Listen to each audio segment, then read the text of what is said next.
Hey everyone, Sunyveil here, and before we get on to our Argent Depths set review, I just want to point out that this podcast is mostly going to be focused around evaluating these cards for Throne. There is a brand new Expedition format with the release of the new set, and that definitely brings a lot of new cards to the table, but for the most part, we're looking forward to the ECQ that's coming up in just a few weeks here, and that is most likely going to be Throne, at least as far as we know.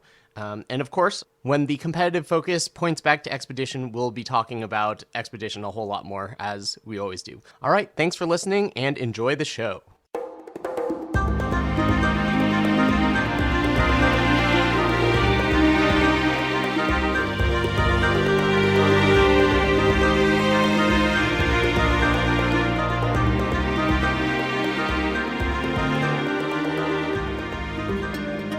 Hello, friends of Eternal, and welcome to FECast episode 32. Argent Depths has just released.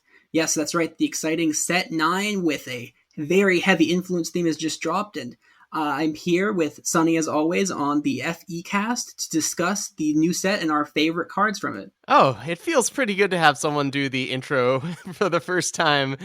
Thanks for doing that for me, Stormblessed. Yeah, I'm excited to talk about these cards. There's a lot of design space that has been previously unexplored, and yeah, we're going to be going on for quite a while tonight.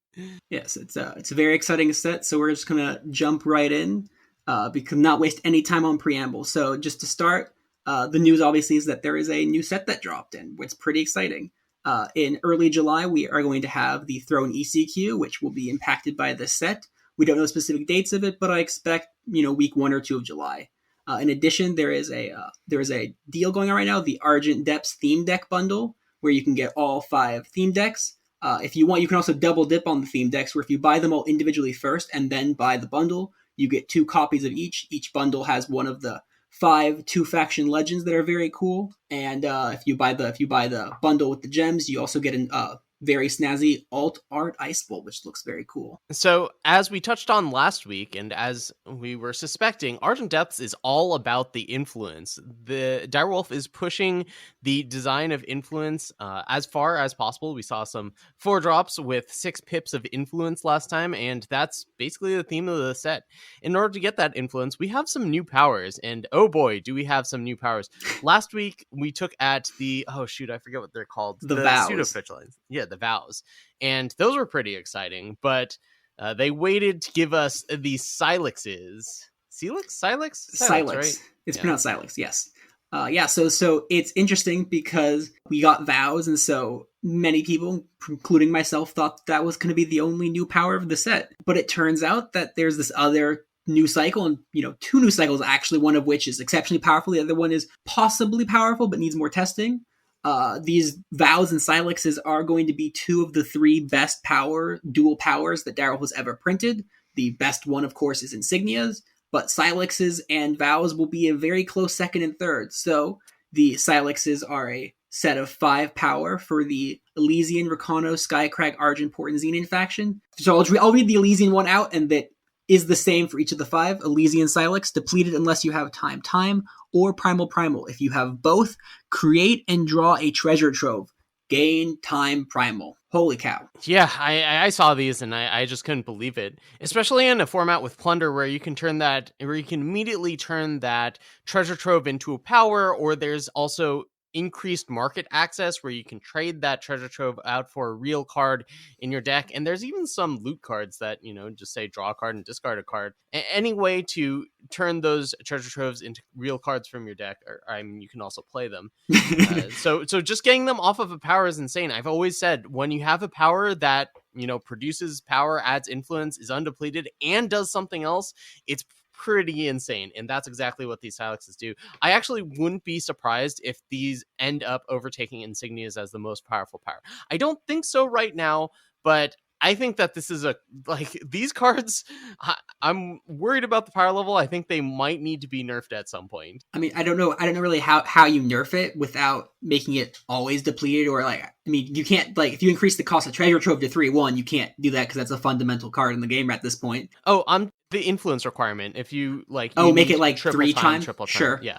Sure, that would be a way to do it. The biggest downside to these cards is obviously that if you on turn on turn 1 and 2, they will almost always be depleted, barring some, minor exceptions like, the old Evangel cycle and the new symbol cycle. So, that's why I think Insignias probably remain on top, because the early game is just so important to every deck. Being able to play your Torches, your Defiances early in a control deck, and being able to, slam your aggro cards in an aggro deck is obviously super important.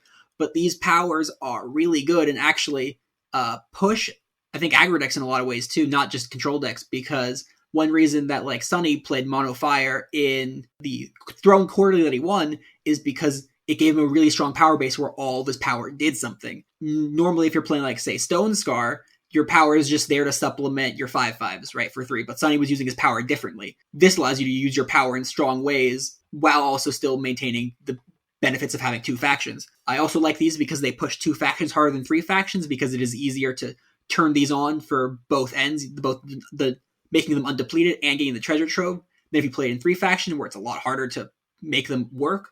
So I think these designs is a beautiful design. Yeah, I mean, we'll see. I haven't gotten to play with these, but we'll see how it plays out. And if you're playing one of these, if you're playing these and you're playing one of these factions, this is Elysian, Rakano, Skycrag, Argentport, or Xenon, they're going to go best in decks that want to go long. If you're playing it on turn 3 or later, it's almost always undepleted. Like, the only way that, if you're playing a Skycrag deck, the only way that your Sylex is going to be depleted is if you play exactly Fire Sigil, Primal Sigil, and then Sylex on turn 3. So it's have fun with these. They're going to be great, and we'll see if they get nerfed like I'm predicting.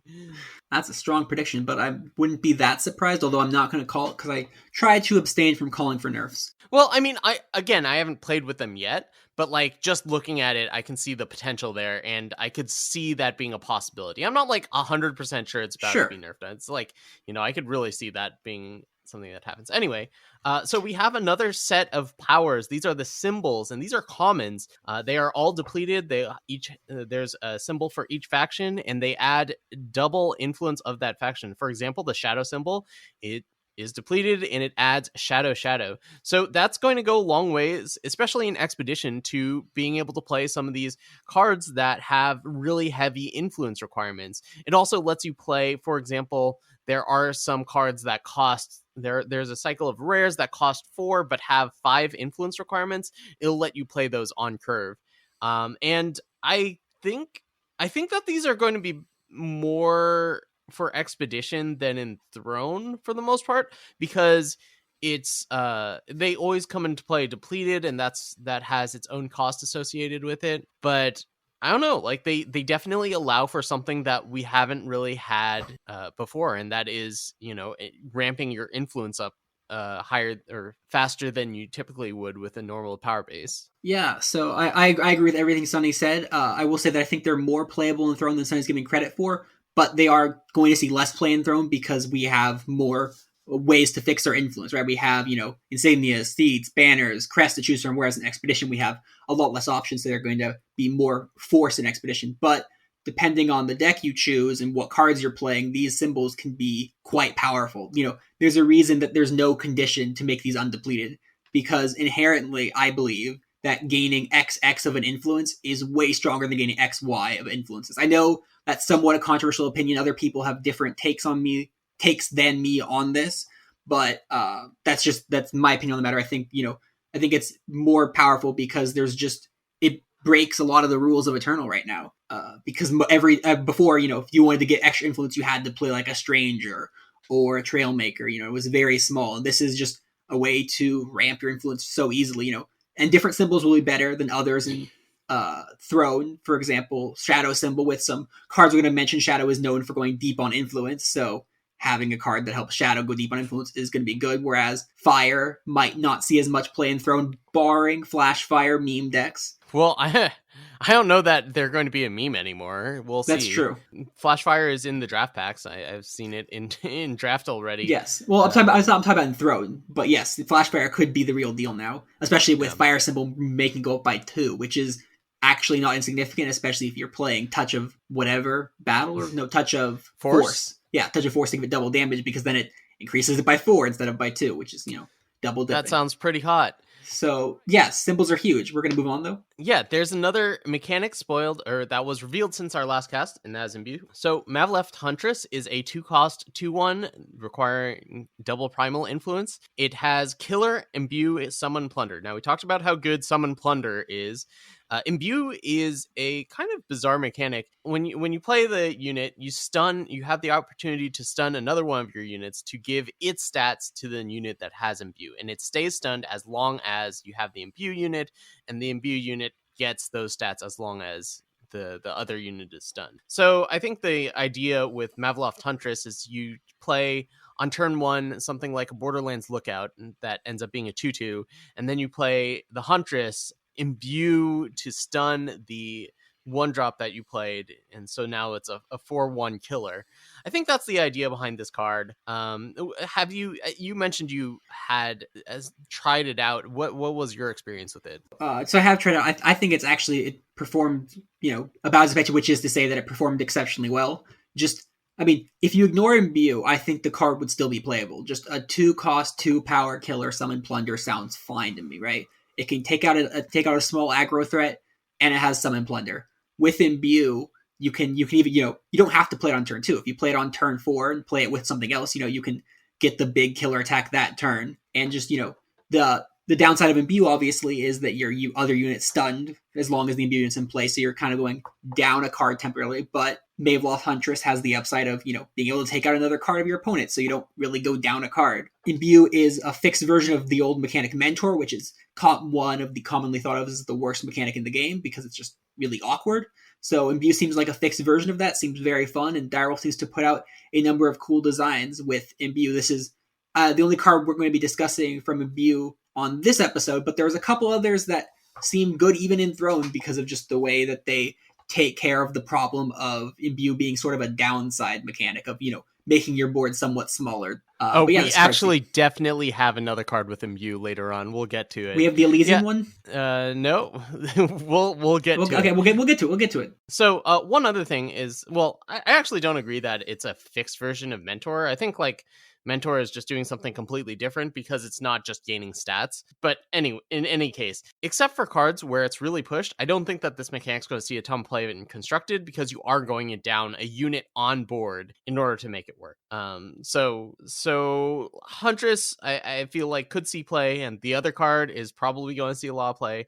And but the other cards that have Imbue, I'm not too optimistic about. All right, let's talk about some of the other cards that we've seen with the sets released. Let's begin anew, if you will. You put this card here, so why don't you tell us about it? Yeah, so Begin Anew is the last unspoiled part of the 3XXXX spell cycle, where these are all legendary spells that cost 3 power but have 4 of 1 influence, right? So you can't generally play it on turn 3 unless you play Symbols or Strangers or Trailmakers or whatever. I don't think you want to play this one on turn 3. Unlike some of the other ones, this is one that you definitely don't want to play on turn 3, and most of them, in fact, you don't want to play on turn 3. So the influence is less relevant on these than on some other high influence cards. But Begin Anew is just perfect for a mono fire market as a one-of. Begin Anew reads, discard your hand, create and draw a fire sigil and a random fire spell, unit, and attachment. So if your hand is empty, or say like 1 fire sigil, you play it and you go up 4 cards, which is really relevant. You might even think like, oh, drawing a fire sigil in a mono fire deck, that's not that good, when you're trying to refill your hand. But then again, if you have an extra fire sigil in hand, you don't want fire sigils? Check. Anytime if you top deck any Jeks in the future, you still have a fire sigil to use it with. So, even the fire sigil is relevant. So, yes, these are all random cards, but getting 3 random cards just feels really powerful. I think this card will be a great way to refill your mono fire decks when you're running out of gas. I totally disagree. I think this card is trash. I think that I would rather get if I'm out of cards, I would rather get a Phoenix Stone and just start attacking for 4 in the air. I think Phoenix Stone was nerfed, it was nerfed, but I think the nerf kind of hurts the card a lot. So you could be right, though. You have more experience playing mono fire than I do.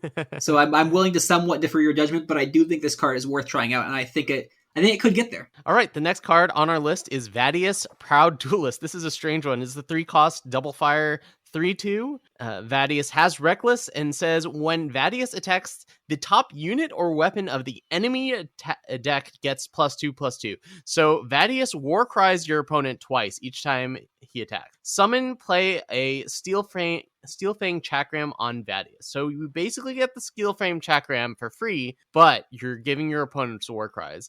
And I really don't know with this card. It's so ridiculously unique how to evaluate it. I actually was able to pick it up in a draft that I did today. And what I found is I actually did not want to play this card on turn 3.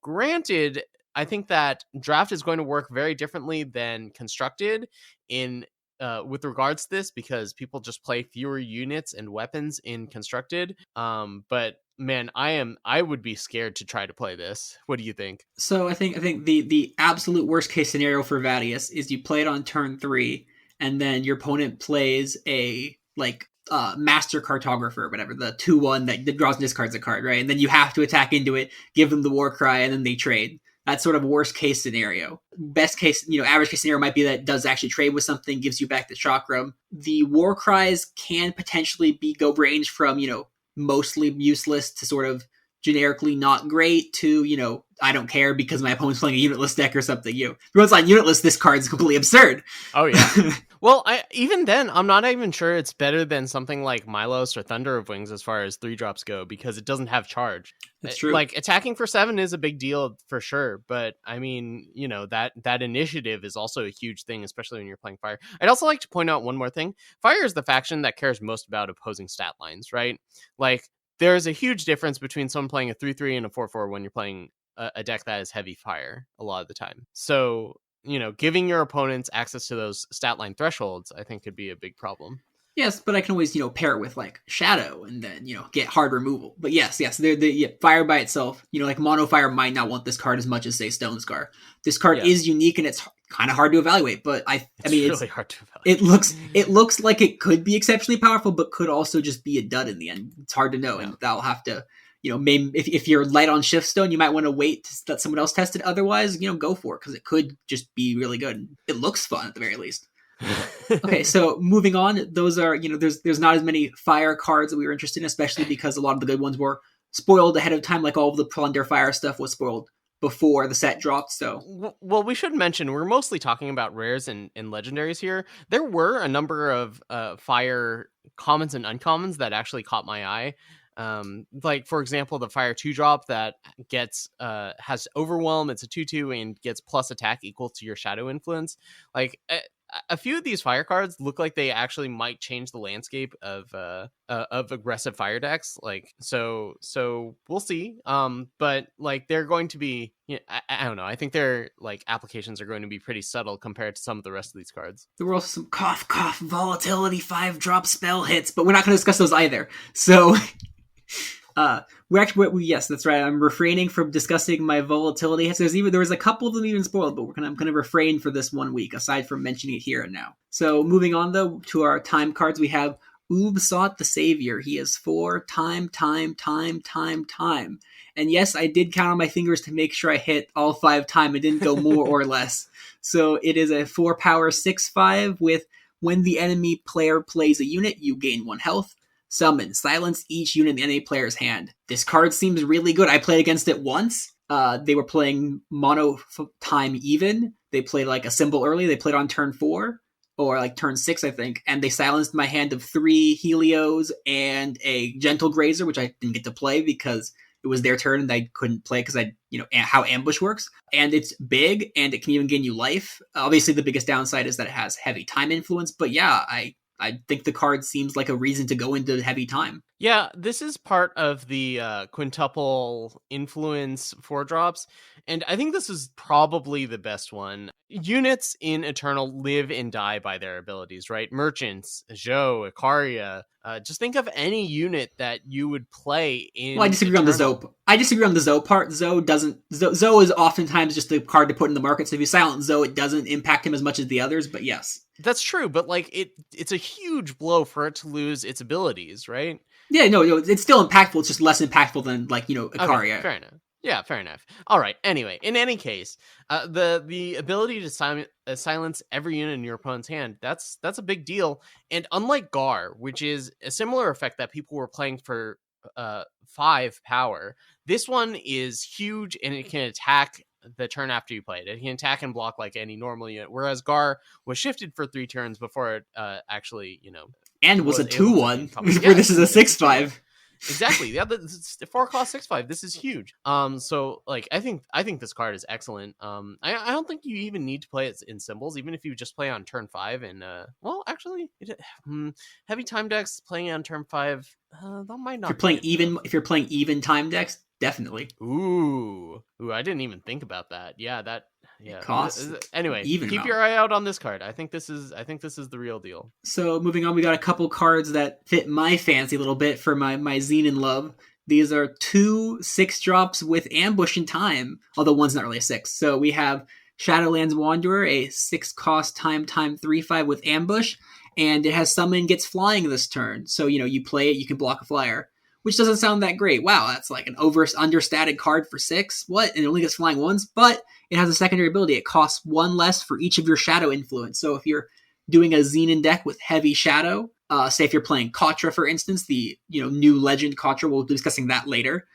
You can play this and get, say, like a 2-cost 3/5 ambush that blocks a flyer that turn, which seems really good tempo. So I like this card a lot. I'm not 100% convinced of it, but I do like it. And I think it's worth checking out. I think it's just way worse than Gentle Grazer. Yeah, that could be true. I also think the other main problem with it I can foresee is that I think the Xenon ambush decks, or the Xenon decks in general, aside from, say, Katra, might be more heavy time than heavy shadow, in which case this card obviously is a lot worse if you're playing heavy time than heavy shadow. But the next card, which I just want to go over this one briefly, but the next card I think is a lot better. This card is 6 time for a 7/7. Tovon Skybreak Giant. I hope I pronounced his first name correctly. He is a 7/7 Overwhelm Ambush, which is just a big stat line, especially for blocking, And then it has a secondary ability, though. You can pay to give Tovon +1/+1 and draw a card. Then increase the cost of this ability by 1.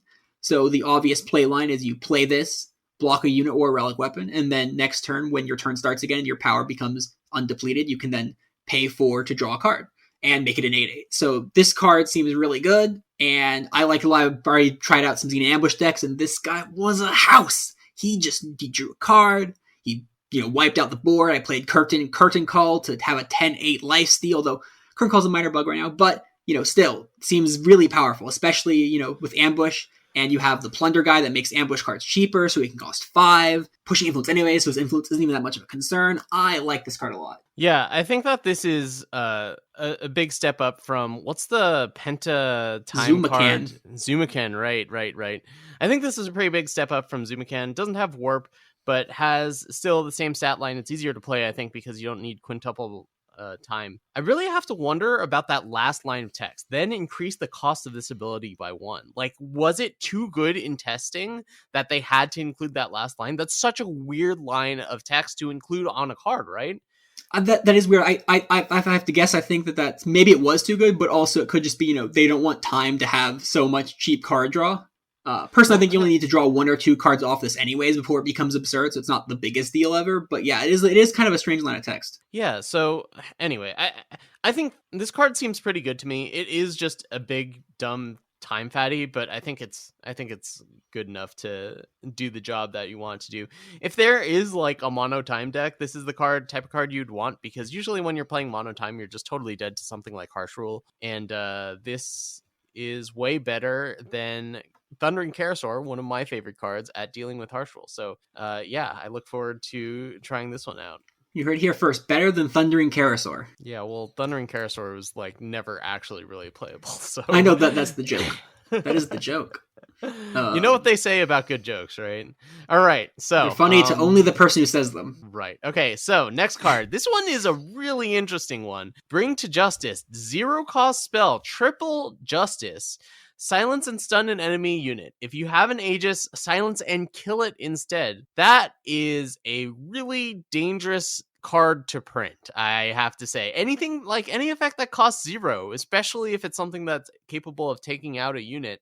I mean, we've already seen the Corval, sorry, what's the knife? Stormhalt knife in play. It just kills a unit for free, which is absurd. People are usually limited by how much power they have. But so I mean, if you have an Aegis, you can silence and kill it, preventing your opponent from doing anything with any sort of reanimation or recursion. So I think this card is really good. It's only going to fit in very specific decks. It's got that triple justice requirement. It's going to be like used in Hero decks that get the face Aegis easily. It can get blown out by a fast spell that can pop the face Aegis, but I think the power level is here on this card. I agree. I think it's interesting that we don't have the Haru Silex this set, so Haru doesn't get the absurd power to make it powerful. But this card is just a way to reason to go into like a Haru control deck again. I will say even the front half of it, even if you don't have face Aegis, it seems like it'd still be decent for 0 cost. We've had Harmless Question in the past, which is not very good, but like if you add Silence to Harmless Question, that might be enough to put it over the top, especially if you're in a Haru deck that can get the upside. So if you're playing like Bubble Shield and the new 2-drop that can give you face Aegis just for free and sort of incidentally kind of have it sometimes, I think this card could be the real deal in a lot of cases. It looks really good. Seems like a great market card with Rhyme Conclave Smuggler. Holy cow. Oh yeah, because you play Rhyme 3, you guarantee your face Aegis, you guarantee grabbing it. Yeah, I like that. I like that a lot. Yeah, I just wonder if you would want more than, just the one copy in your market, if you would want to just have 4 copies of it in your deck because it's so insane. No, you can always play the other new merchant that we'll get to at the very end of this podcast to put 4 copies of it in your deck from your market. All right, but first we have to do some equalizing. Equalize is a 3-cost spell, cost quadruple justice. The player with the most units must sacrifice units until they are equal. The player with the most cards in hand must discard cards until they are equal. This is Balance from MTG, and well, Balance is banned in Legacy, I think. Balance is a very balanced card. I tried to refrain from making too many MTG comparisons because these are different games and they do actually play out differently contrary to some people's opinions, although there are similarities. But yeah, so the biggest difference between this and the MTG equivalent is that this does not balance power. So you can't destroy someone's power or destroy your own power, which I think is a good thing, because if it equalized power, it would be extremely unfun. Whereas right now it's interesting, right? The best way to break it is through relics. If you play relics on your face, then you get cards in play that do a thing while not contributing the equalized effect. So if you just have 7 relics in play, and you have no cards in hand, no board, then you play this, your opponent loses everything they have, and you get to keep all your relics. So that seems really a solid interaction, and some sort of Combre ramp deck is the first thought that most people went to when they saw this card. Could also just see play in a market of some sort of, more mid-range or control deck. What do you think, Sonny, of Equalize as a Eternal card and not just the Magic the Gathering equivalent of Balance? Yeah, basically the same commentary on it. I think that this is going to see play alongside relics. It has the potential to be super broken. I mean, basically whatever your opponent's doing, as long as they don't have a face Aegis, if you go, Power Stone, Oasis, and then, whatever. If you just play a bunch of relics and then you play Equalize and you have very few cards left in hand, and your opponent, if they've been playing units, their units are all dead. If they've been stockpiling cards, their cards are all gone. So I just think it's tremendously powerful. I'm going to try to build around this. I like it with Alarming Findings. If you play Perilous Research and Alarming Findings, you can play Perilous early, play a bunch of your relics. Play Equalize. If one of your last, say 1 or 2 or 3 cards is Alarming Findings, you play Equalize. Next turn, play Alarming Findings, then just redraw your hand back out. You can just do things like that where you sort of break the symmetry that way. Even if you're not making your opponent lose everything, they lose most of everything. So that seems, I'll take them losing most everything and me having everything. Yeah, seems good. All right, enter the Monastery. A 3-cost spell, requires double justice. Draw 2 Justice Sigils from your deck, and if you have time, you get to play one of them. So this is Privilege of Rank, but you don't have the discard effect of it, but you have the upside of it actually ramping you. And notably, it does not play the Justice Sigil depleted. A lot of these ramp effects, play a sigil from your deck or whatever, but they play it depleted. This does not. So the deck building restriction is that you have to play enough Justice Sigils in your deck to support this. If you're playing this plus Vows, you probably need 8 or 9 Justice Sigils in your deck because you have to be able to play, multiples of them. But this is a really powerful effect. It's card advantage. its ramp, it costs 3. It only effectively costs 2, really, if you play it and play another card in the same turn. I think this card could be a solid linchpin, especially in Expedition where you don't have as many choices. But yeah, I like this card a lot in a Combray ramp deck. I'm pretty low on this. Like, it does what you expect it to do, but I just don't think that's enough in this day and age. Well, we'll find out. I like when we have differing opinions because we get to come back and see. I expect that sometimes I'll be right. I expect sometimes Sunny will be right. Oh gosh, don't remind me of that. Being the pessimistic one though is going to make you right more of the time. I feel because more often than not, there's going to be less cards playable than more cards playable. So being the pessimistic one has an advantage in this regard. But yeah, it's still incredibly tilting when I'm wrong and you're right, though. So moving on to cards that seem incredibly tilting to play against. Oscar Chief Tinkerer is a 3 Justice for a 2/5. It is part of the cycle that when this unit attacks, you get to gain an influence of a different faction. And when you have 6 of that faction, you get a special ability. So Oscar is for Argentport. When Oscar attacks, you gain a shadow influence, which is relevant for a lot of shadow cards. And it has the special text of if you have 6 shadow influence, that when you sacrifice a non-Valkyrie unit, it becomes a Valkyrie with flying. At the end of your turn, play it from the void. There are a lot of interesting combos you can do with it. I've heard rumors that if you have 6 shadow and you play Reweave or Kilo to get Oscar out, you get the unit you sacrifice to play the Reweave or the Kilo effect back at the end of turn anyways, which could be really powerful. You basically get a free Oscar and you give your other unit flying. And if you're playing Reweave, then Oscar is even protected from targeted removal, which allows you to make your board look crazy. If you play it with Bloodright Callus with 6 shadow, you sacrifice your whole board and get the whole board back at the end of turn if you have 6 shadow, which sounds hilarious. So this card seems like it can do some really incredibly busted things, especially because it's a 2/5, which is a really, really solid stat line. That's a big booty. Yeah, I could see this card working out. I'm not too excited by it, but its potential is like the ceiling is definitely there, right? The ceiling is super high on this card for basically the reasons that you described. I don't feel like late game getting this with Kilo is going to be the most impactful thing, but I could definitely see something like if you can somehow figure out the influence on a Callus deck, I feel like that could do a ton of work. Like getting back something like Crown Watch Press Gang or something like that seems pretty nice. The interesting thing about using it in a Kilo deck is that it does still ramp the Kilo up, right? Because, your goal in Kilo decks is to, sacrifice a unit, get a unit with more battle skills. But you still get a unit with more battle skills because the unit comes back with flying. So that's still an extra battle skill. So you still get to move forward in the Kilo chain. Yeah, but you're talking about having a setup where you can get this like pretty late in the game after you have 6 shadow in a deck that requires at least 3 factions.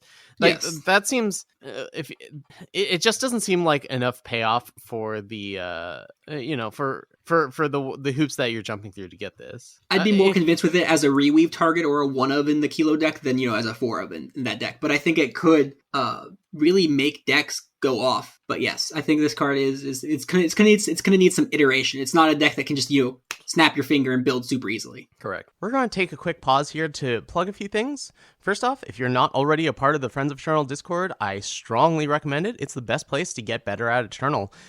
We have people that have been around for a long time and been playing competitive Eternal for a long time, such as myself and Camomilk, as well as people that started off in the Friends of Eternal Discord and went on to be great players like The Boxer and Murder of Crows. And we also just have a lot of people at varying skill levels all happy to help each other out. So be sure to check it out. While on the topic of the Friends of Eternal Discord, I'm trying to relaunch the Piloting Club.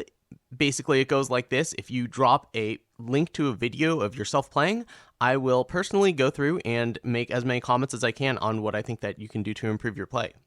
It's a great resource, and I think that more people should take advantage of it.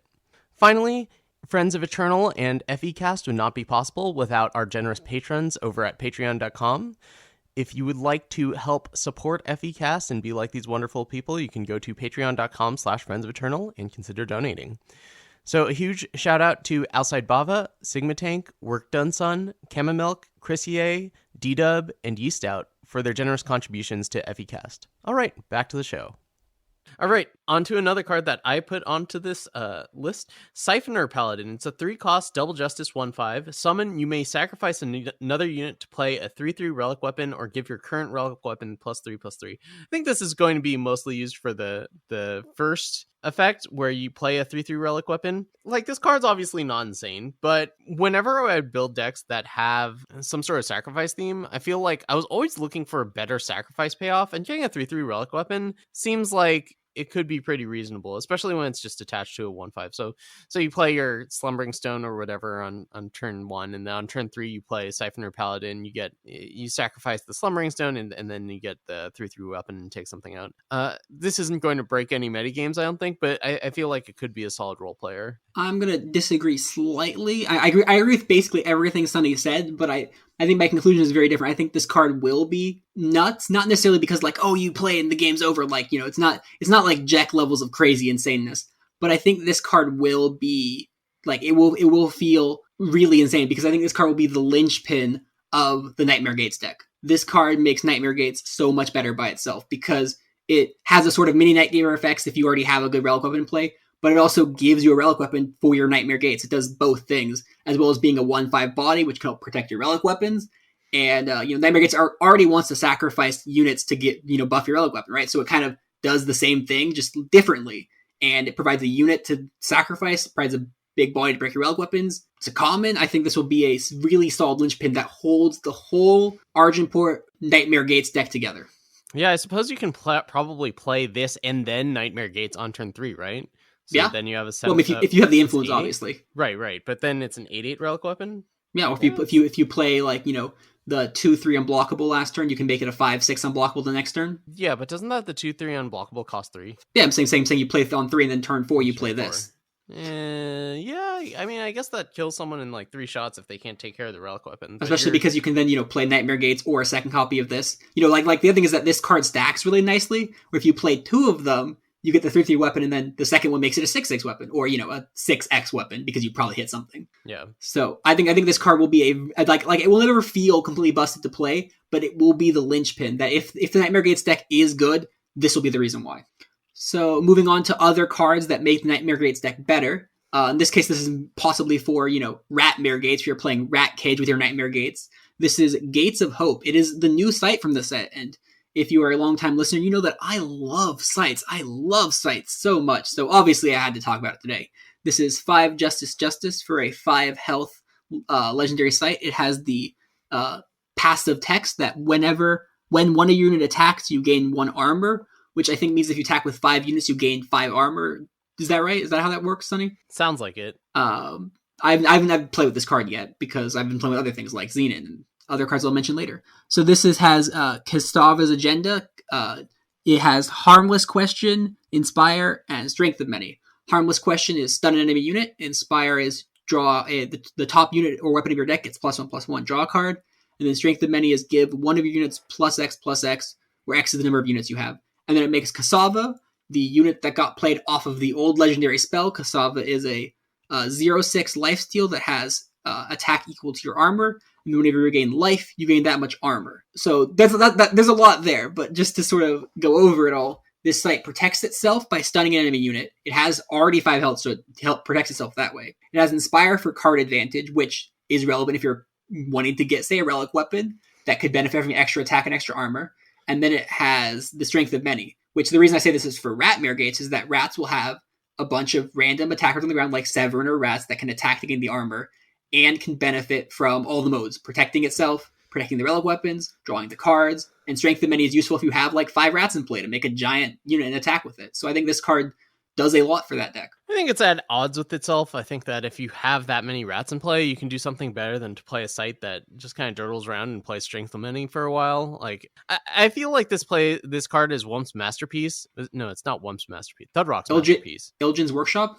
No, I think it's way better than Ilgin's Workshop. The Yeti site. Isn't the Yeti site really good? Wasn't that bonkers? Yes, that card is very good, but it also costs 3, and this costs 5. Sure. So, like, it's going to be harder to attack down, yes, but I also just feel like the effects that it has are not super duper spectacular. You need to have units in play for it to really be that much better than stun unit, draw a card, and eventually get Cassava. And I feel like you kind of have to already be ahead or like close to being ahead in order for it to really do too much. So I'm pretty skeptical on this one. Okay. That those are some good points. You have tempered my expectations a little bit. That being said, I think it's still good, and I think it will still see play in the Ratmir Gates deck, possibly in the market, or possibly as like a 2 or 3 of, not necessarily as a 4 of. How do you feel about this being the only site in the set? I'm kind of disappointed because I love sites. I like the gameplay that they provide. Oh, I am also disappointed. I mean, we've been sort of what's it called? Spoiled by sites, right? In the past, although we only had one site in the past set, right? We had 5 sets previously, but we only had a couple in the previous set, right? It's weird to me because set 7 and 8 blur together in my mind right now that I can't actually separate them. Like I can't figure out what's in set 7 versus set 8. Yeah, I'm never good at this type of thing. The most recent site that I remember playing is the Zoltar Arcanum, and then those 3 faction sites, and that was 2 sets ago, right? Yes, I think we got one site in the past set, but I can't even remember what it is. Yeah, I can't either. Travis Farm? Travis Farm? No. We got did we get a primal site? Oh my god, I can't remember. Give me a second. I'm just gonna look this up. Echoes of Eternity didn't give us any sites actually. Yeah, but we basically had Traverse Farm. It was a promo. Yeah. But, so the last set was Traverse Farm, but so like Dark Frontier didn't really give us any sites either. It's called Dark Frontier gave us just Wump, so it's kind of been like, sometimes we'll get a set with a bunch of sites and sometimes we won't. And this seems to be the set without a bunch of sites, which disappoints me slightly. I wish we had 1 or 2 more sites at the very least, but they're hard to design and probably hard to balance too, so I can't necessarily blame them. I would like to see more sites in Eternal. I think that the gameplay that they provide is really interesting. I took a 10 site deck to the ECQ, so yeah, I love sites. So moving on from site discussion, which means that you're both agreed that sites are awesome, we have some primal cards. This is a 1 primal fast spell called From Elements. It is a deal 3 damage to attacking enemy, and it transmutes if you have fire, time, and it becomes a 4/4 otherworldly visitor. Otherworldly visitor says when you play a spell, your units get +1/+1 this turn. Summon, play 1/1 Ravenous Worm for each unit in your void. So the strength of this card is obviously its flexibility. If you are playing a Genev deck, a fire time primal deck, in the early game you get a nice little torch for attacking units that can kill off small things. In the late game you get a big threat that's a 4/4 that can give you, like a 7/7 or an 8/8 that when you play a spell buffs all your units. So it's a nice flexible card, cheap and effective. Yeah, the big problem with a card like Defiance is that it is often dead in certain matchups, or it doesn't do very much. And this one will eventually transform into a unit that's not fantastic, but, something that is much more relevant than, what a Defiance would be in some sort of control mirror. So I just think it's interesting. I'm not sure how good it's going to be. 3 damage to an attacking enemy sounds a lot worse than something like Torch, which also costs 1 and also has a lot of utility associated with it. So I'm not sure if it's actually going to be good, but I think it's definitely worth consideration. So it's kind of worse than Defiance, as a removal spell, but it's obviously better than Defiance as a unit. So I like that it has a trade-off, right? It's a nice little design card, and it's part of a cool cycle that sort of all do similar things, except kind of the time one, because the time one's mostly just a market card. Other interesting to note from this whole cycle is that you can just throw it in your market and not even play primal, and then only pull it out of your market if you have the transmute active. I didn't think about that. Yeah, that's probably not something that you want to do because the flexibility is a big part of it, but not for this card specifically, but there are others in the cycle that are better on the back end. Like the for example, the time one, if I recall correctly, has a decent backside, and I think there's another one later that we'll be discussing that also has a decent backside that you could reasonably consider. Although if you're not playing the front side, you probably don't want it. But yes, it is an interesting design consideration for your deck building. Yeah, I think that the flexibility is a big part of where the card's power level comes, and if you don't have that flexibility, you're losing a big part of what might draw you to the card. So I think that while that's an interesting idea, that's not one that I would recommend. I definitely agree for this card specifically. I'd have to look at all the other ones just to make sure, but definitely for this card. Okay, so moving on from that, our next card is Forbidden Research. 4 primal, draw 3 cards, then discard 2 cards. fast spell. So it looks like a worse honor clause that is fast, but it also has extra text that when you play, you either get to gain double justice or double shadow influence that turn. So this is probably a good card for Reanimator when you need a lot of influence pips and you want to discard cards. I think that outside of that type of deck, you're not too interested in playing this card because, well, draw 3, discard 2 is a lot worse than draw 3, discard 1. Why don't you tell us about your applications of this card, because you've done some digging into this one. So I've actually played this card actually a fair bit at this point, even though it's only been one day. Like I think I basically did half my gameplay with this card and half my gameplay with Xenon, and then I actually did some deck building with this card for a different deck altogether. So this card I think will probably mostly see play in Feln because you can get the Shadow off of it, which can get you to Fel Rock, or some really heavy Shadow cards that are called card at any cost, which we'll get to eventually. But suffice to say, it requires 12 Shadow pips. So, having this card able to dig you into that, discard the Fel Rocks, and get you closer to having your card turned on is really good. The other card application I can think of it seeing is in a Haru aggro deck. There's a card called Trick Shot Ruffian, I believe is the name of it, which buffs your units based on the number of justice influence you have. You also have the Surge unit in Justice that, if you have Surge, you get +1/+1, so you can turn this into a combat trick. So, I think it's probably going to see more play maybe in Throne with the Shadow side. Actually, I don't actually know.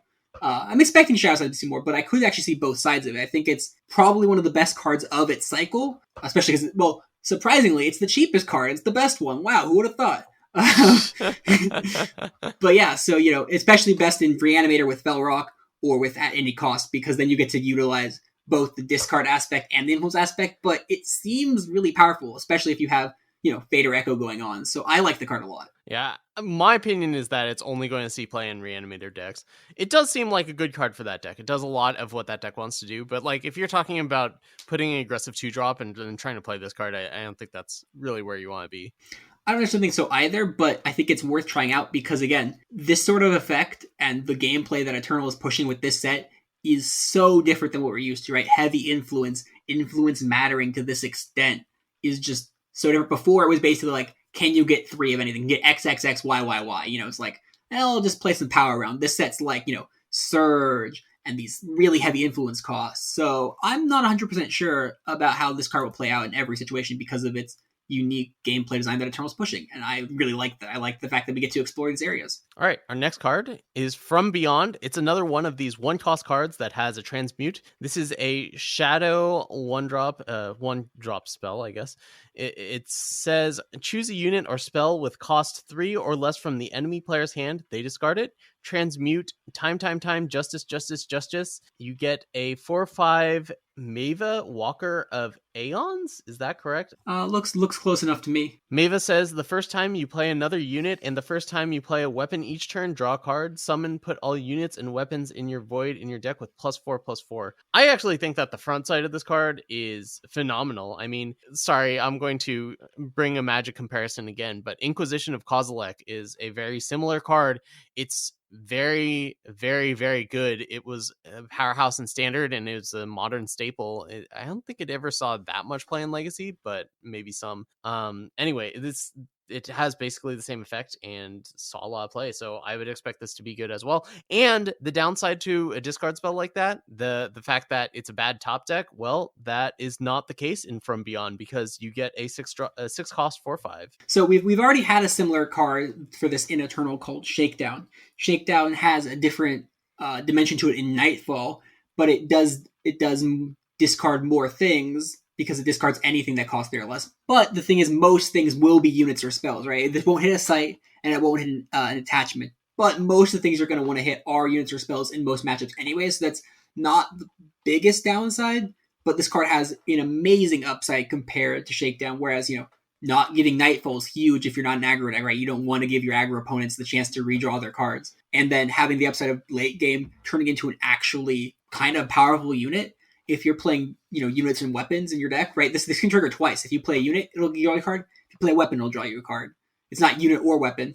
I'm not even thinking about drawing cards. I'm just thinking about getting a 4/5. Oh, I think you play this because you can draw a card off it, right? You play, your opponent has to kill it because next turn because presumably if you're playing From Beyond, you're playing some kind of mid-range deck, and so presumably if you play it, the next turn you're threatening to play something else and draw a card. Once it's drawn one card, it's kind of done a lot. If you go super late, you'll get all that random nonsense from a summon effect, which is mostly flavor text of shuffling things back in your deck from your board and getting them +4/+4, but it could come up, especially because it draws you cards, can draw you into your voided shenanigans. So I think Maeve has one of the better backsides in a sense, because drawing cards is one of the better things you do in a card game, surprisingly. So the card that draws cards does really good things. So I like From Beyond quite a bit. I'm in so much disagreement with you about Maeve. Like, I think Maeve is fantastic, but like, I don't think it's because of the draw cards. I just think that it's because it's taking a discard spell and turning it into some piece of action. Anyway, so this card, the From Beyond, I think is going to be excellent, not only in decks that can get Maeve, but just decks in general that want to prolong the game.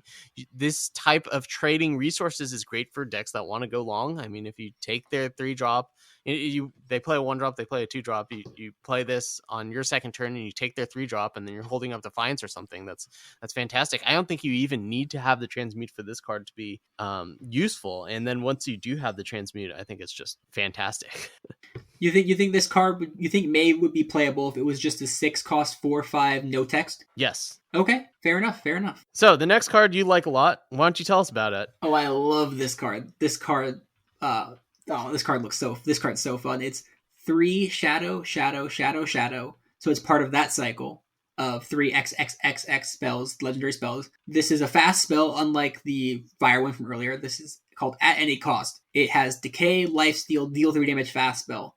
Just doesn't sound super legendary. It is an upside to Extract from earlier. Extract was the old 3 shadow, lifesteal, deal 3 damage, scout.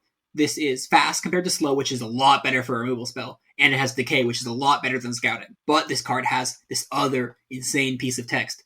If you have shadow, and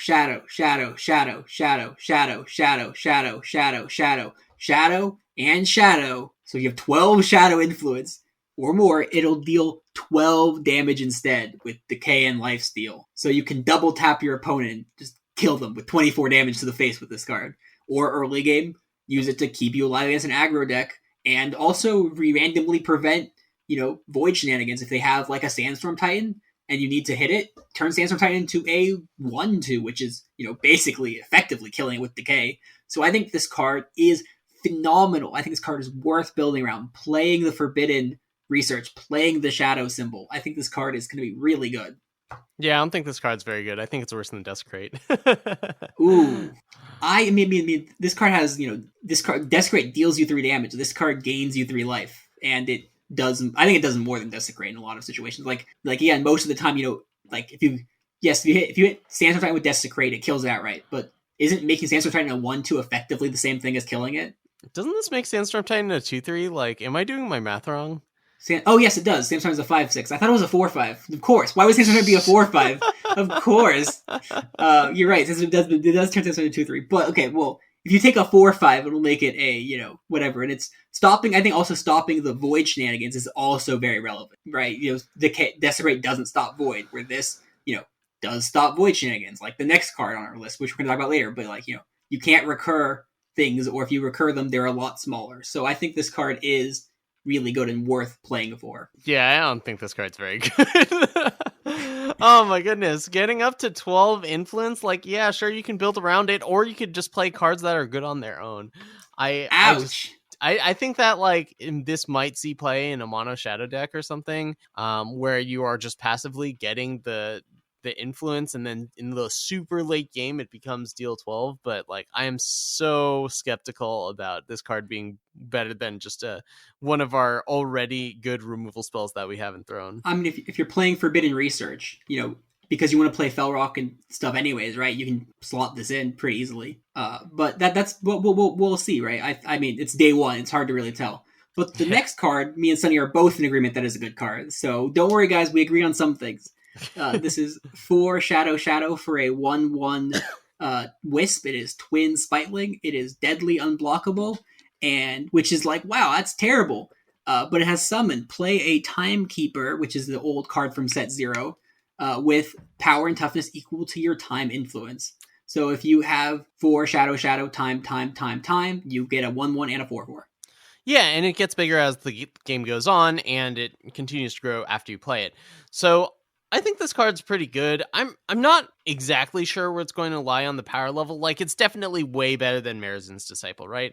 But it's been forever and a day since Marazin's Disciple is actually constructed playable. You mentioned that this is a card that you can recur with the I forget the name of the Radiant that brings back Wisp, but wow, that sounds amazing if you can bring this back on a summon on a 4-cost unit. So yeah, like, I think that this card definitely has potential, but I really just don't know how to evaluate it, how well it's going to work, how well you can get that time influence. Yeah, if you recur it with Soulbringer and bring it back from the void to get a second Timekeeper, I mean, if you play this and just get a 3/3 and a 1/1 on the first turn, and the next turn make it a 4/4, I think that's just good enough, right? Deadly Unblockable is a potent combination. If you buff it, it can do the unblockable things. If you put like an infiltrate weapon on it, if it's deadly, it can block. It provides a big attacker. I think it does a lot of good stuff. Yeah, I think this card is at its best in like mid-range against mid-range decks, where it's actually like both sides of the cards are super relevant. If you're playing against a control deck,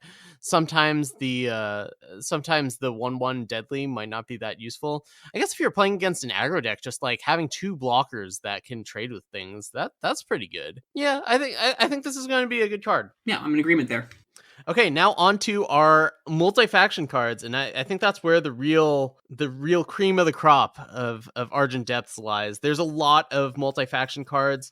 We're only going to talk about some of them. We already talked about some of them last week. But yeah, I mean, there's a lot of text on them. They do a lot of really interesting things. It's going to be really difficult to see which ones are going to be the ones that make the biggest impact. I think one thing to point out is, for the most part, I think that these cards are going to see play based on how well positioned their factions are. Like, all these cards are good. It's just a matter of if you can make that faction pairing work, because you're going to have to go so deep in the influence for these two factions. So I also just like to clarify that just because we didn't mention it doesn't mean that we think it's bad, or if you like the card doesn't mean that we think that you have a bad opinion for liking the card.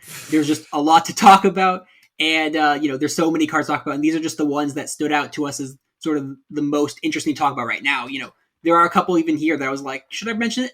I don't know. I still like the card. I think it might even be a really good card, but there's just not enough time to discuss everything right now. So these are just the 7 cards that we think are just the most interesting to talk about today. So the first on our list is one that I have already played with because it looked really insane to me, is Wump and Mizo. Yes, Wump has stolen the dinosaur from Ela and Mizo, or in Nightmare Argentport, he just dinosaurs work with Yetis now. I don't know exactly the lore behind Wump and Mizo. Yeah, this is some sort of like alternate timeline thing going on here, right? I like to imagine that Wump stole Mizo from Ela. Alright, sure. I don't know the lore, but that's my headcanon right now. Until they prove otherwise, Wump is... Remember, Yetis are the thieves, right? Wump stole the Mizo and is now riding a dinosaur. So anyway, Okay. So Wump is a 2-cost 2/2 Yeti dinosaur, as said. It costs time, primal. Triple primal. I think you said 4. Yes, triple primal. It's part of a cycle where you have 1 of one influence, 3 of the other. And realistically, the only we played on turn 2 is with Symbol into regular dual power. So that's unlikely. So, these cards pretty much have to be good if you play them later than on turn 2. Just a side note, interesting note, is that compared to the legendaries, which have 4x, 2y of this flips it. So the card that has more influence on one cycle has less on the other one. So the Elysian legend has 4 time 2 primal, and this card has 1 time 3 primal. So that's just an interesting note, that the way that these cycles work. Anyway, so specifically Wump says that your Yetis are vulnerable to snowballs. Kind of a weird text, but at the start of each player's turn, they play a snowball. Then, if there are 4 or more in voids, transform Wump and Mizo into a 6/6 party pair. Because obviously Wump brings the party, as always. So on the front side, every turn, everyone gets to play a snowball. Your opponent will always get to play a snowball first. If you have an X1 in play, they'll kill it. If you have a Face Aegis, they can pop it. They can't hit any of your Yetis, though. So if your X1 is a Yeti, they can't kill it. But once there's 4 in voids, either from Wump or other cards that make snowballs, like the Yeti Sight or Jotun Hurler, then Wump turns into Party Pair, which is a 6/6 with Endurance, which means it can't be stunned, and it can't be permafrosted, so and it can attack and block. But it also has other text. Your Yetis are still invulnerable to snowballs, and at the start of your turn, and whenever a unit attacks, play a snowball, which means that because of how it transforms, it will always transform your opponent's turn and come back to you. That if you start your turn with this, you will get a snowball starting your turn, and you'll get a snowball in attacks, which means you get to deal 2 damage, split any way you want. If you have killer, you get to deal more damage. So like the imbue killer from earlier, you can get an extra snowball off that. If you play Sea of Teeth, you get 5 snowballs, but you're probably not playing Sea of Teeth in this. So, but yeah, so I think Wump and Mizo turning into party pair is insane and worth working for. Making a 6/6 endurance that gets to deal 2 damage every turn split up between possibly 2 targets is really, really good. Like, I think this card is really good and worth working for in so many ways because, if you play it early, like, the worst case scenario is that, it deals 1 to you and your opponent hits it with Torch, which is honestly not the end of the world, especially because it fuels future copies of itself. You play one Wump and they kill it after you get like 1 or 2 snowballs, the second Wump will become a party pair that much faster. So I do not know if there is an opportunity for, at the start of the opponent's turn, to kill it before it transforms or not. That I do not know yet, but this card seems like it's worth fighting for. Seems like it's unlikely that there's an opportunity to kill it before it transforms, just based on, other... Yes, it'll make the card better, or it'll make the card a lot better, obviously. If your opponent, if you can't stop it from transforming, it makes the card a lot better. But I don't know yet. So I haven't found... I'm not sure if I'll ever know until I test it with someone else, because you can't know what your opponent has if they could have actually killed it. So I might have to call someone up to test with them. But yeah, so this card seems really good to me. Somebody's more apprehensive about this, though, I think. Well, actually, looking at the card again, I don't know why I came to that conclusion, why I was so apprehensive. It does actually look really, really good. All it takes is 4 snowballs and voids, and then all of a sudden you've got a 6/6 for 2, which is an insane stat line. It even has endurance. I guess the downside to this card is that it does die to a single additional ping from your opponent. They can... Oh, no. Hold on. It's a Yeti, so it's invulnerable. Okay, yeah. This card seems great. Yeah. So the other main reason that invulnerable snowballs is really nice, aside from, making sure the opponent can't just kill it, is that it means you can't misclick as easily, which is very nice. Because otherwise, you start your turn, you click Wump, and you're like, I just misclicked with my snowball. So, preventing misclicking is a very nice quality of life feature there. But yeah, so this card seems insane. Making a 6/6 that sort of has, like the old Diesel effect. The whole, when it does a thing, it does it, it attacks, it does a thing, seems really good to me. So yeah, I like this card a lot. I think it's worth, especially because, again, it's good on 2. Well, it's not good on 2. It's fine on 2, but it shines late game, which is what you want out of a card with influence like this that costs a little. I don't know. I think you want to play it on 2 if you can. If it's on 2... Yes, obviously it's better if you play it on 2, I'm saying, but you don't need to play it on 2 for it to be good. Yeah. All right, let's talk about another one of these cards from the cycle. This is Ironthorn Lawman. It's a 2-cost 3/2. It costs triple justice and single fire. Surge, gain an additional influence of that type. Summon Plunder. We've already talked about how Summon Plunder is probably just a generally good effect. I think it's interesting that this one helps you get your influence. Granted, it does require a fair amount of influence to be able to play this card, but if you're in the situation where you can play Ironthorn and then you can play a dual faction power, then all of a sudden you're gaining 4 influence on that turn, and that seems like a pretty big deal. That seems very useful for fueling a lot of the other things that is going on in this set. It being a 3/2 for a 2-drop that you can't really play on 2 most of the time is definitely a liability, but I think that the potential is there for this card to really help you fuel some other big payoffs in a deck. I kind of think this card is bad. I'm gonna take the untraditional opinion here, where Sunny will say a card is good and I'll say it's bad. So I think that again, Sunny pointed out it's a 3/2 for 2, which is a fine stat line, but the fact that you can't really play it on 2 most of the time makes it a not great stat line. If it had 3 health, I'd like it a lot more. Obviously, more health. Wow, more stats. I like it more. But how often are you gonna want more influence if you have influence? Do you really need to plunder once it's, once you're playing it already? Because plunder you're going to use to fix power and gain power.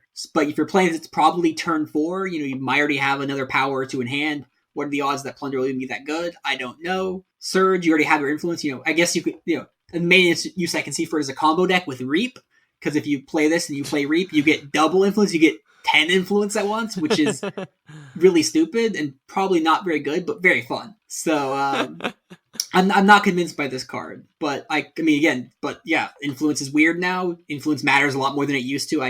Sunny could be right. That's weird. I mean, you just look at the ways of gaining influence outside of just playing powers, right? Your options aren't that fantastic. You've got There's a a lot lot of more now, cards though. like, I guess, you've got like a bunch of spells that aren't particularly great.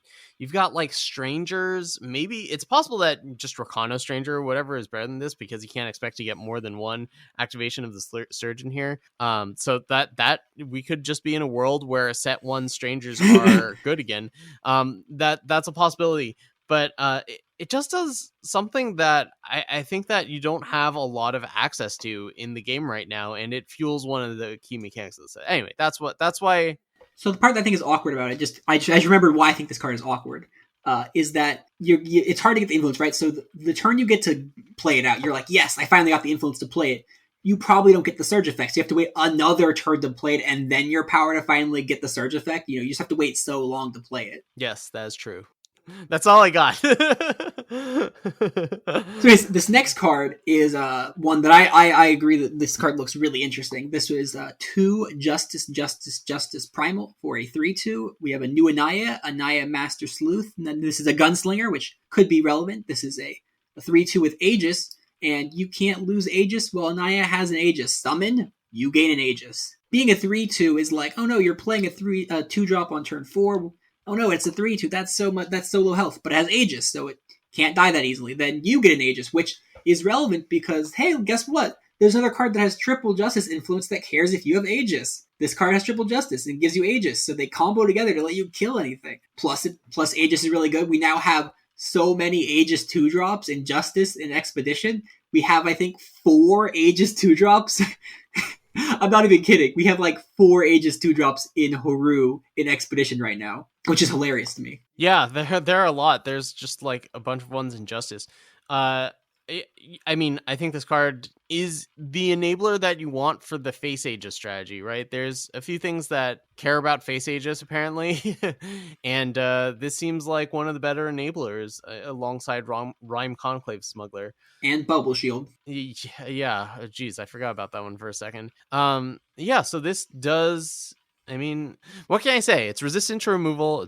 It makes you resistant to targeted effects. It enables Bring to Justice. I think that like it's got an okay stat line for a 2-drop. I think that this card is going to be a big player in the format to come. I think that you can't lose Aegis effect is actually going to be surprisingly relevant because a lot of times you just kind of incidentally break your opponent's face Aegis and then eventually get to utilize their broken face Aegis. Here, it's a lot harder to just incidentally break their face Aegis. Yeah, I mean, it's really tough because you have to get rid of Ania. Either you have to waste something in order to remove the Aegis on Ania, or you have to get rid of her completely, which is also difficult because she's got Aegis. So yeah, I think that there's a lot of relevant text on this card. All right, the next card is another one of this 2-drop cycle. It's triple shadow, single fire, 5/1, Sil Cabal Strongarm.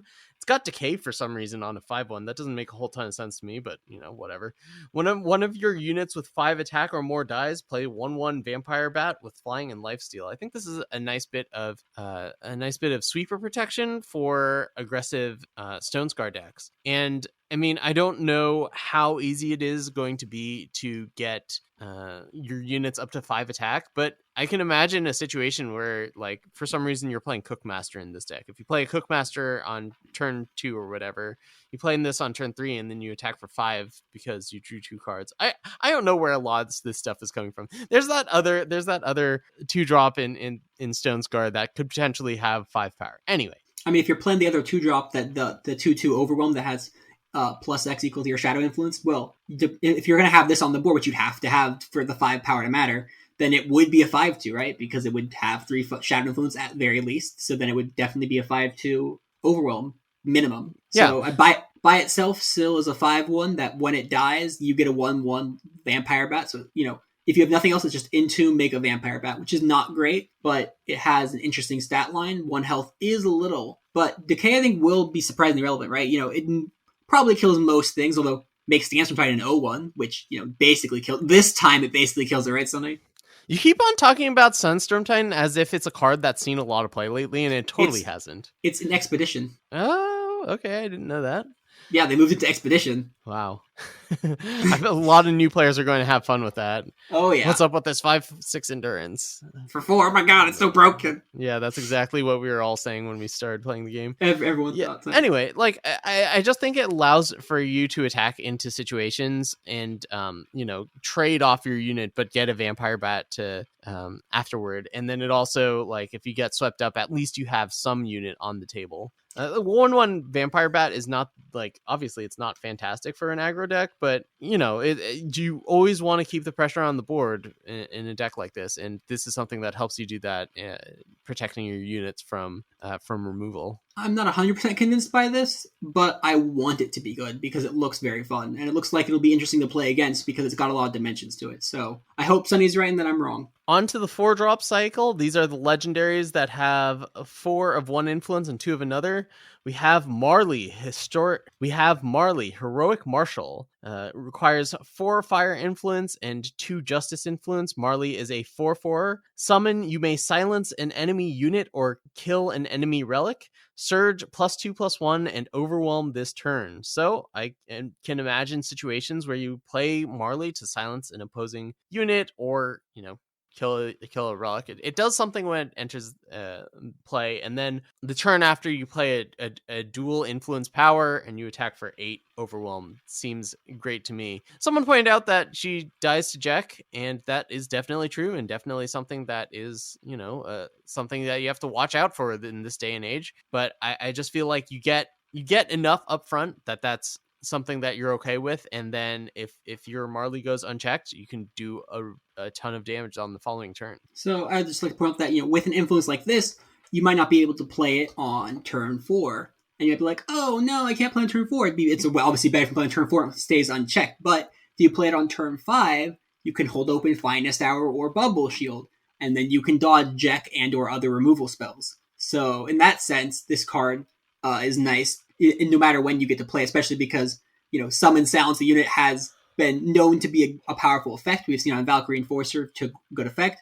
We know that just randomly able to kill enemy relics has been a powerful effect. We've seen it on Pride Leader in the past. So both the effects have been powerful. I'd like to note that it does make the Ironthorn Longman better. The card mentioned earlier, the Rakano 2-drop. If you can play Marley and the next turn play Ironthorn Longman and then play a dual power, you can get 4 Surge and get +8 and make it a 12/8 overwhelm. Is that right, Sonny? Yeah, you make it 12/8 overwhelm. Right, and then, which this is like, oh, this is the nuts, but it's not like that nuts, right? It's like play a power. You're gonna have lots of power in your deck. Play your 2-drop. Play your 4-drop, right? It's not the most insane, like, I had a 7-card combo. This is like a 2.5 card combo because power, you're gonna have no matter what. So I think it makes that 2-drop a bit better. So yeah, I like the card. I hope it's good. I'm not entirely convinced by it because it is kind of awkward because you do have to reach the influence and the payoff may or may not be there. But I like the card a lot, and I think it's really fun. Well, I mean, you don't have to have Ironthorn in order for this to be fantastic. No. I'm just saying together. I'm saying this makes Ironthorn look a lot more attractive, right? And like the Surge deck, right? This seems like a good payoff in the Surge deck. I don't think that's a great way of looking at it. I think if you need a legendary card that you're putting a lot of investment in, it's not going to make your other cards look better, especially if they're cheaper. Well, I don't know. It just doesn't. It's not going to make the cards that come after it look better, or at least it shouldn't when evaluating it. That's my opinion. My point is that this is a decent 4-drop on its own that gets a lot better. Or this is a good 4-drop on its own that gets a lot better when you play a decent 2-drop in Ironthorn, right? Ironthorn can also pair with, if you're playing this, you can play other Surge cards too, right? You can play, the Surge deck, right? Ironthorn, which looks like an okay card, it goes from okay to good if you have a lot of Surge stuff, right? So like, I'm not saying you combine bad cards to make both good, right? I'm not, because that's a foolish principle. I'm saying you combine a good card and a decent card to make a great combination. Yeah, but like even if you combine the good card, which in this case is Marley, with bad cards, it could be really good. Like you put a Twin Barrel on it, like then all of a sudden you can attack for 16 on the next turn. I don't think anyone's saying that Twin Barrel is any good at all,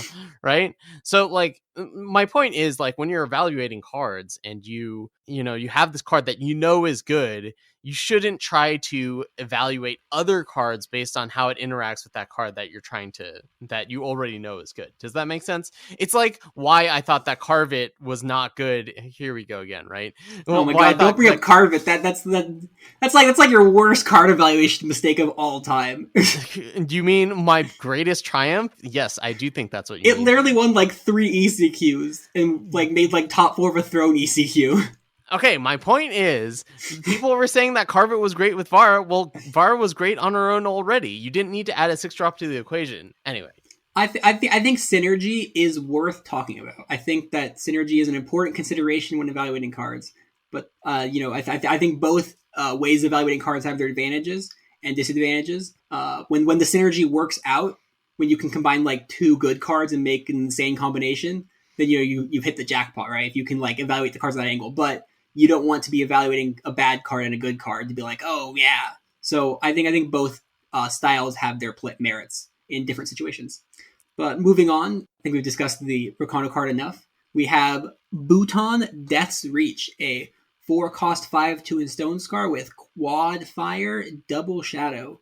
It has charge, imbue. So its complete floor is that it's a 5/2 charge for 4 with a difficult influence, which is not the greatest, but still not the end of the world. And it has imbue, which means that you can make a bigger charge unit, which makes it better, right? If you make this a 7/4 charge, that's a lot better than a 5/2 charge. But that's still not very good. But it has this other piece of upside that when you imbue it, kill an enemy unit with less attack than the stunned unit. So if you imbue a 3/3 onto it and make it an 8/5, you can kill a 2-power enemy unit, which is really, really good. Yeah, this is the other imbue card that I teased at the beginning. I was like, yeah, I think we're going to see this one.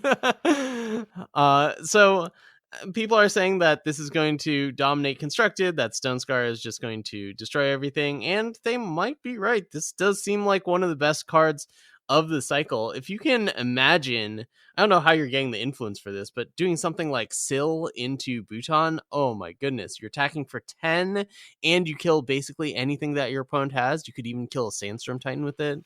Ooh. Oh, wow. You don't even need to go that far. I mean, even pairing it with something like the Stone Scar 2-drop or Cookmaster, I don't know, just any of the like any of the 2-drops that can attack for 3, that is probably going to do a lot of damage. Anyway, this card just seems very, very, very, very good. Be prepared for the Stone Scar aggro decks. This card makes me glad that we don't have Stone Scar Silex and got Stone Scar Vow, because Stone Scar Silex would make this card a lot better, because Vows only produce 1 influence and this card wants you to have lots of influence. So just based on the way that the dice landed as far as the cycles that get half completed were completed, we might have this card's a little bit worse, thankfully. So good job there. But sorry, not good job there. That's a weird statement to say. But yeah, I basically agree with Sonny. This card looks bonkers, and it probably will play bonkers because its floor is fine, and its average case is probably good, and its bonkers case is bonkers. And the delta is high, but also the ceiling's not that high up, right? You don't have to like work super hard for it. You can the curve of Champion of Chaos into this seems reasonable. Hit for 10, kill a unit. So seems very strong. Just one quick note. I don't think that you really want to imbue the Champion of Chaos most of the time, because Champion of Chaos is a very, very good attacker. I think most of the time you're going to be looking for a 2-drop that has high attack. Remember, I talked so much about having 2-drops that attack for 3, right? No, I agree. I agree that Champion of Chaos is not the best target, but again, if your opponent has 1 unit in play and you have Champion of Chaos and this in hand, you're going to play it, imbue the champion, kill their unit, attack for 10, and be happy with that. I mean, that's true, yeah, but you could also just have the 1/3 that gets Surge +2 attack. You play Insignia, you play Bhutan, and you kill something. You have 5 power worth of killing to do in that case. I mean, how often have you? I mean, I play against Stone Scar with Stone Scar a lot, and it's not uncommon to just only have a Champion of Chaos in play because your units are small enough that they get removed and your champion just sticks around. So that's why I used it as the example. That's true. So anyways, our next card is possibly one of the most impactful cards ever printed, and it actually was designed by It's Briaden from Twitch. He got all of the influence, was like 1.75 million influence, and really wanted a factionless even merchant, which sounds terrifying, but they did make it balanced. It doesn't, because they did not bring it directly to your hand. It does work out. So it's a 4-cost 4/5 factionless, which is a giant body, by the way. Like, that's Torgov stats, and as we learned from the last ECQ, chunky units are chunky. So Wasteland Broker is a merchant, and it has summon. You may put a card from your market. You may put a card from your market and 3 additional copies of it into the top 20 cards of your deck. So this is the first card that takes a card out of that you can play, that takes a card out of your market. Bargains take themselves out of the market, but this is like, the first merchant that will remove a card from your market. If you play Wasteland Broker and you play a second one, you can't put 4 additional copies of the first card you played into it. But so that's sort of just like generic rules thing. Sunny, what do you think of Wasteland Broker and how complicated this card is? This card looks fantastic. I can just imagine situations where you play it on turn 4. Sorry, you don't play on turn 4. You play it late in the game, and then you put the best late game card in your market into the top 20 cards of your deck, and you have lots of opportunities to draw that card. It's also, as you said, a very sizable body. 4 for a 4/5. It dodges a lot of removal, can't be annihilated or hit by something like, and well, it doesn't die to torch or Jack. Yeah, that's a good point. This card, it has good stats. It has a very unique effect. It'll be interesting to see how impactful it is, because you don't get to draw the card right away, which is very different from most merchants. But if you're playing this, it's an even merchant, which means that it could see play alongside even-handed golem. You could draw into whatever cards you're looking for, and then it gives the even-handed deck some flexibility that it just doesn't have, right? Like, you don't have cards that are good in certain matchups. If you have Edict of Kodosh, for example, in the market, that's the silence then kill a unit if it's shadow or fire, right? That card could be fantastic in the matchup that you need it for if you're playing an even-handed deck. On the other hand, I don't know why you're playing even-handed in Justice, but bear with me for a second. It just allows for you to have, I don't know, it just does something so different from the other cards that we have in Eternal, that I think that this is going to make an impact, and its base case is pretty reasonable as well. So when I say this is complicated, I guess the more I think about it, I'm like, is it that? I mean, on the face of it, it just sticks a card from your market into your deck with 3 extra copies, right? You put 4 cards from your market, you put 4 of a card from your market into your deck, which sounds simple, and it sort of simple, but like in execution, it'll play out very complicatedly, because you have to build a completely different style of market. You can't build like the card you want immediately. You have to build a card like, put 4 copies of a card in your deck, something you want eventually.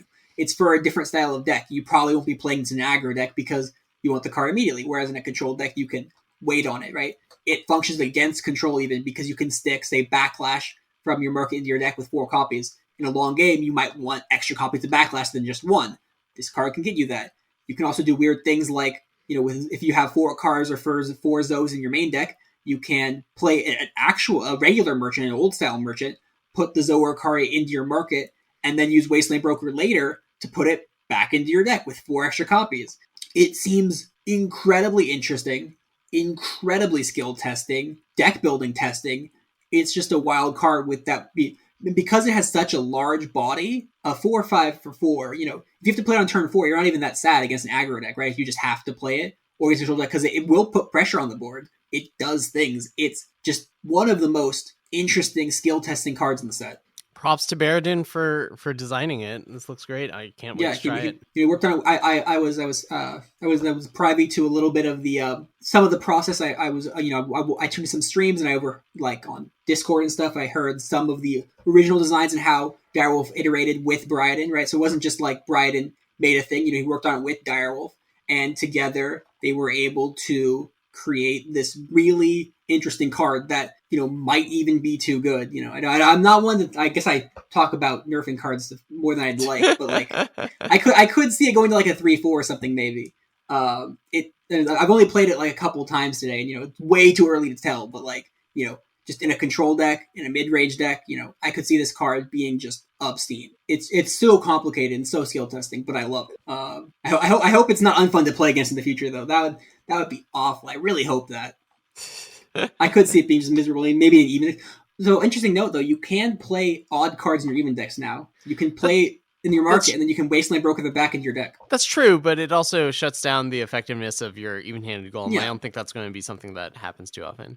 So I think it's interesting because, you know, your goal would be to play an even-handed golem or two before this, right? If you already played one or two even-handed golems and then play Wasteland Broker, it's a lot less punishing to put an odd card into your deck. I guess, but do you really want to just shut off all even-handed golems? Like, a lot of these decks have some sort of way of recurring the golems. It depends on the deck. Like this deck doesn't exist, obviously, but if there was, say, a Rakano even deck, I could see putting Ikaria in the market of your Rakano even deck to play with Wasteland Broker to put Ikaria eventually into your deck. Again, this is the point of this is when I'm saying this card is super complicated, super skill testing. You know, is this going to be the next level? You know, like big brain next level play, or is it just like out gaming yourself? Right? I don't know.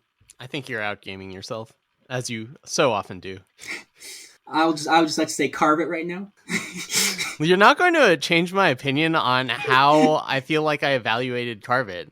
I think I did the right thing. What can I say? I won a lot of mirrors because I wasn't drawing Carve It's. I was drawing actually useful cards. So now that we've talked about all the cards that really caught our attention in Argent Depths, what deck are you looking forward to building first? I mean, we're going to have a Throne ECQ coming up. We don't know how long we have until the event, but what decks are you going to be looking to build, and what cards are you just, you know, you have to try this one out? I'm already super excited. I think there's so many decks to build.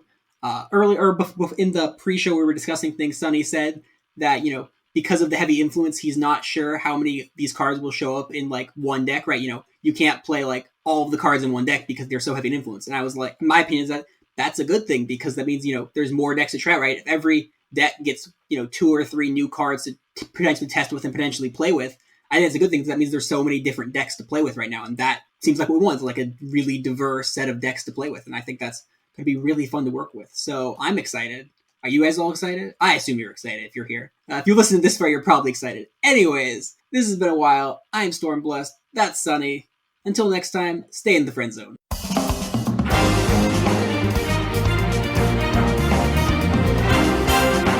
Friends of Eternal is awesome, but you know what's even more awesome? Our amazing patrons over at patreon.com. That's right, Friends of Eternal now has a Patreon where you can help support the content and initiatives of Friends of Eternal. If you enjoy FECast and you enjoy the Piloting Club and you want to join the people that make all this possible and sustainable, be sure to head over to patreon.com/Friends of Eternal and consider donating. Every little bit does help. Thanks again for listening, and I'll see you next time on FECast.